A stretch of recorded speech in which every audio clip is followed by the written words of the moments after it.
پیارے بچوں، آج ہم آپ کے لیے ایک مختلف کہانی لائے ہیں اور ایک کہانی ہے کسی ظالم ملکہ کی۔ تو بچوں، جنگل کے کسی قریبی جزیرے کے ایک برفانی علاقے میں ایک ظالم ملکہ کی حکومت تھی، جہاں ملکہ کی اجازت کے بغیر کوئی چڑیا بھی پر نہیں مارتی تھی۔ تو بچوں، کہانی سنتے ہیں۔ جنگل کے قریبی ایک جزیرے کے برفانی علاقے میں ایک ملکہ کی حکومت تھی جو بہت ہی ظالم تھی، جہاں اس کی اجازت کے بغیر کوئی کام بھی نہیں ہوتا تھا۔ وہ ہر کام اپنے طریقے اور روب اور غصے سے کروانے کی عادی تھی، مگر یہ ملکہ ابھی تک بے اولاد تھی۔ یہ شاید اس کی بد نصیبی تھی یا پھر رعایا کی کوئی بد دعا کہ ملکہ اتنے عرصے میں کوئی اولاد نہ پا سکی۔ پھر ایک روز ایسا ہوا کہ اس کو اس پر یقین نہیں آیا۔ ملکہ کے ہاں ایک خوبصورت سی نرم نرم پھولے پھولے گالوں والی گڑیا نے جنم لیا، جو اتنی خوبصورت تھی کہ جو بھی اسے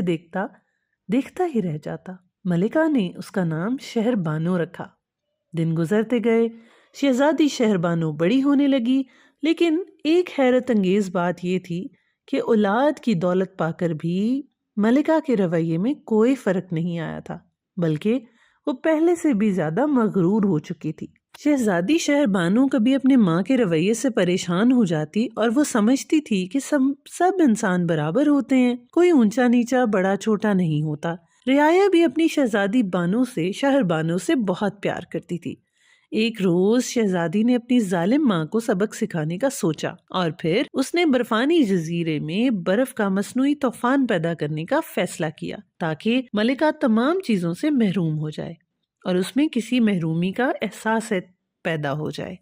تو بچوں، اگلے روز ملکہ اپنے وزیر کی کسی غلطی پر گرج برس رہی تھی کہ محل کا دربان پریشانی کے عالم میں طوفان کی خبر دینے آیا۔ یہ سن کر وہ بہت پریشان ہوئی۔ اب تو اسے اپنے ظلم یاد آنے لگے جو اس نے اپنی رعایا پر کیے تھے بچوں، اور ادھر طوفان بڑھتے بڑھتے بڑھتے محل کے دروازے تک آن پہنچا۔ ملکہ اپنے رویوں پر لوگوں سے معافی مانگنے لگی اور آئندہ کسی پر ظلم نہ کرنے کا وعدہ کرنے لگی۔ جب شہزادی شہر بانو نے یہ دیکھا تو اس نے مصنوعی طوفان کو روک دیا، اور پھر اس جزیرے پر لوگ ہنسی خوشی رہنے لگے۔ کہتے ہیں کہ وہاں برف کی منجمد زندگی بھی خوشحال دکھائی دینے لگی اور ہر تنگی میں آسانی نظر آنے لگی۔